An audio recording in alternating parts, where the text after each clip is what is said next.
इंदौर का प्रसिद्ध बंगाली क्लब इस बार नवरात्रि को लेकर पूरी तरह से तैयार है। आज बंगाली समाज के प्रतिनिधियों ने मीडिया से मुलाकात कर इस वर्ष के आयोजन की विस्तृत जानकारी दी।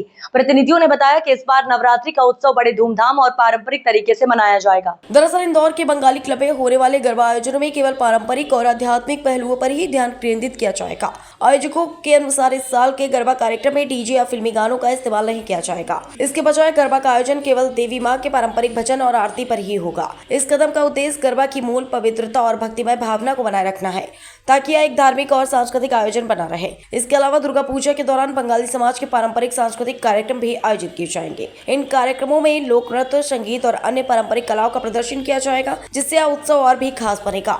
आयोजकों ने बताया कि यह कार्यक्रम केवल बंगाली समाज के लिए नहीं, बल्कि सभी धर्मों और समुदाय के लिए खुला है। उन्होंने सभी से आह्वान किया है कि वे इस भव्य आयोजन में शामिल हो और भक्ति और सद्भाव के इस माहौल का हिस्सा बने। सर, हर साल की तरह इस साल भी बंगाली मूर्ति को यहाँ पर बिठाया जाएगा, क्या कहेंगे उसको? देखिए, ये 100 वर्ष पूर्ण होने वाला है।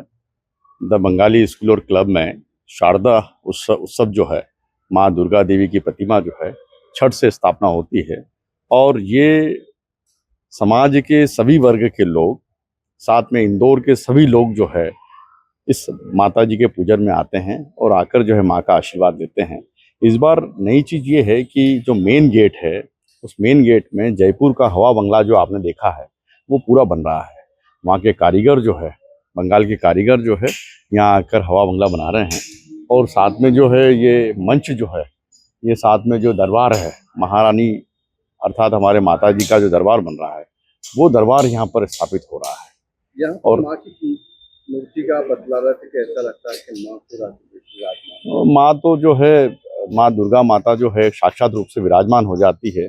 उनकी आगमनी होती है, षष्ठी पूजन में आगमनी होती है और उसके बाद सुबह शाम जो है लगातार पूजन होता है। मतलब 24 घंटे साधना के रूप में, आराधना के रूप में पूजन की जाती है। इसमें वो भव्यता रहती है कि जिसमें पवित्रता ज़्यादा बनी रहती है। और माँ काली जो साक्षात माँ काली बैठी हुई है, नित्य पूजा होने से एक शुद्धता, पवित्रता और समाज के उत्थान के लिए, राष्ट्र के उत्थान के लिए कार्य करते हैं। लगातार रंगारंग प्रोग्राम देखते हैं और ध्वनि नृत्य ये धुनीची नृत्य जो होता है वो बंगाल के अच्छे ढोलक बजाने वाले वो आते हैं और जैसे माता जी के सामने और सबके सामने धूप और धुनुची के साथ जो आरती की जाती है, जिससे माता जी को जो है अच्छा लगता है। इसलिए सभी लोग बड़े आराधना के साथ, पवित्रता के साथ जो है आरती करते हैं। आपका नाम? मैं अशोक अधिकारी हूँ, यहाँ सहयोगी के रूप में हूँ मैं। नवरात्रि का उत्सव ये 97 साल है, 97th ईयर दुर्गा पूजा है और जो बंगाली का सबसे इम्पोर्टेंट, सबसे बड़ा दुर्गोत्सव होता है। ये शुरुआत होगी 26 तारीख से। 26 तारीख, 27 तारीख को आनंद मेला हम कहते हैं। इसमें बंगाली व्यंजन के लिए हम कलकत्ते से रसोइया बुलाए हैं और वो आके बनाएंगे और सभी लोग, जितने भी बंगाली परिवार है या यहाँ के रहने वाले सभी लोग आके उसकी मजा लेते हैं, आनंद लेते हैं। इसके बाद शुरुआत जो होती है 28 तारीख से शुरू होती है, जिसको हम षष्ठी बोलते हैं। 28 तारीख को हमारा पूजा शुरू होगा सवेरे, जब वो बेलतला है, बेलतला में पूजा पाठ करने के बाद शाम को हम माँ के मूर्ति का उद्घाटन करते हैं और माँ के मूर्ति को हमने पूरा प्राण प्रतिष्ठा करते हैं, जो चक्षु के माध्यम में पंडित जी करते हैं। वो एक अपूर्व उत्सव होता है जहाँ लेडीज लोग अपना वरण करते हैं। उसके बाद जैसे ही माँ का वरण हो जाता है या प्राण प्रतिष्ठा हो जाता है, माँ में एक अलग उज्ज्वलता आ जाती है। और आगे हम शाम को, हर शाम को हम कल्चरल प्रोग्राम करते हैं, जिसमें गाना हो, डांस हो। हमारे यहाँ के जो आर्टिस्ट है वो भी करते हैं और कलकत्ते से भी हम बुला रहे हैं, बॉम्बे से भी हम बुला रहे हैं, तो वो कार्यक्रम चलता रहेगा। हमारा मुख्य उद्देश्य है माँ का पूजा करना। सवेरे 9 बजे से पूजा चालू होती है और चालू होने के बाद करीब शाम को 1:30-2 बजे तक पूजा चलती रहती है। पूजा खत्म होने के बाद पुष्पांजलि होते हैं, माँ को सब लोग अंजलि देते हैं और अंजलि देने के बाद में इनको फल प्रसाद दिया जाता है और शाम को, दोपहर को फिर भंडारा होते हैं।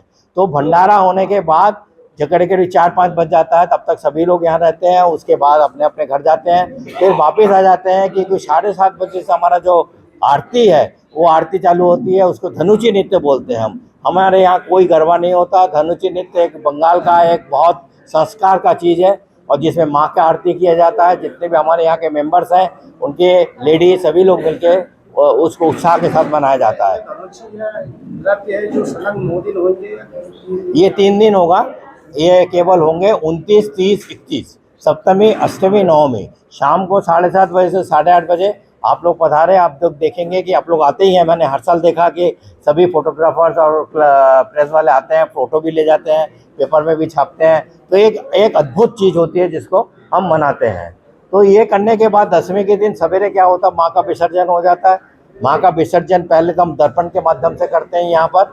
उसके बाद जितने भी लेडीज़ हैं वो सिंदूर खेला में भाग लेते हैं, चाहे बंगाली भाषी हो, बंगाली भाषी नहीं हो तो भी लेते हैं। लेने के पश्चात फिर वो करीब हम लोग सबको खाना खिला के फिर हम अपना माँ को लेके चलते हैं कि भी उसका विसर्जन देना है। इस बार कितने फीट की मूर्ति बिठाई जाएगी? करीब 8 फीट का है मूर्ति। और हमारा जो गेट बन रहा है उसके बारे में मैं बता दूं, वो जयपुर का हवा महल है।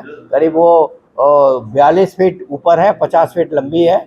और एकदम आपको ऐसा लगेगा अंदर आने के साथ साथ ये तैयार होने में काफ़ी दिन, 2 महीना से तैयार हो रहा है, अभी तो केवल आधा भी नहीं हुआ है। इसमें जो वो रंग लाया जाएगा तो वो हवा महल जो है वो एकदम आपको ऐसा लगेगा कि जयपुर का हवा महल है। आपका नाम बताओ। मैं रविशंकर रायचौधरी, कन्वेनर हमारे हाँ, रविशंकर रायचौधरी दुर्गा पूजा कमेटी के कन्वेनर हूँ और क्लब के वाइस प्रेसिडेंट हूँ।